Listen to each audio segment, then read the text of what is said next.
So let's start with Tea Party. What made you want to make that film? Well, it was kind of like during the heat of quarantine that I made it, and I've always just really liked juxtaposing like really sweet, soft things and then kind of ironically scary, weird things. So Tea Party was kind of like my idea of like, oh, people are going to watch this film and think it's just a sweet little tea party or something like that. And then the more they watch, they realize it's like morbidly gone wrong. Right. And I just love that idea in general. And that's kind of where the idea came from. And how did you cast that? Well, that's my little sister actually. Um, yeah, so she's actually older than she looks. She was 15 when we filmed that. And I'm like, "Hey, Annika, do you want to play a 7-year-old girl for this project?" And she's like, "Yes." So we set up this little tea party in one of the rooms of my house, and we just filmed the whole thing there in a day and a half, and it was super fun, and it was a really great project to do over quarantine. It was just like a little passion project. How long did it take you to edit? Edit, it probably took me like 3 or 4 hours. It was a pretty small project, and kind of once I get started editing, I don't really want to stop. So I think I did it all in one run. And then All the Living Things Must Die. That seems like a much bigger project. Can you talk about how that came together and what made you want to make that film? Yeah, so that one I made a year or two ago, and that film, I was feeling like really angsty with the world at the time, and I kind of felt like everyone was just kind of these robots going through life, and all the living things must die was kind of like a metaphor for, you work, you work, you work, and then all of a sudden, a part of you dies inside that doesn't want to do anything creative or do anything exciting in life. And that was kind of where the idea came from.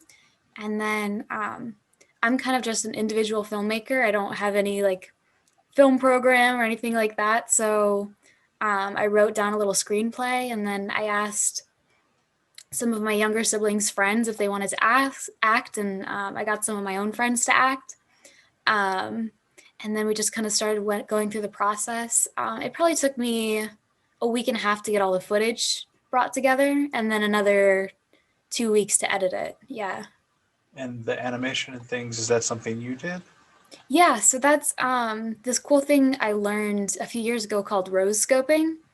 And I basically did it all in Photoshop.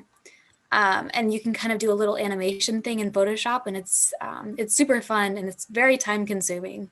About a minute of, or really 10 seconds of footage on that is, well, each second is 40 frames. So for every second of footage I wanted, I had to draw 40 frames.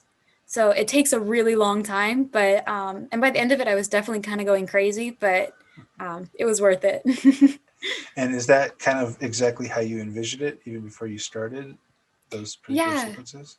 Yeah, it was pretty close. There was definitely some things that just kind of came about in the process where I wasn't really sure how I was going to do it. And then, halfway through filming, I was like, oh, okay, yeah, I'm going to do my rotoscoping in Photoshop. And um, I really like dedicated so much time to like the post of the whole project, where it kind of came alive there.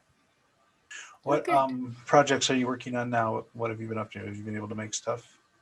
Yeah, so I've been working on a few different projects. Right now, I have a new film kind of in the making. I just finished like the final draft, and I'll actually start filming tomorrow for it. So that's really exciting. Cool. Um, yeah, and I'm really looking forward to that, and I'll submit to you guys again for sure. Best of luck in all your filmmaking. Thank you.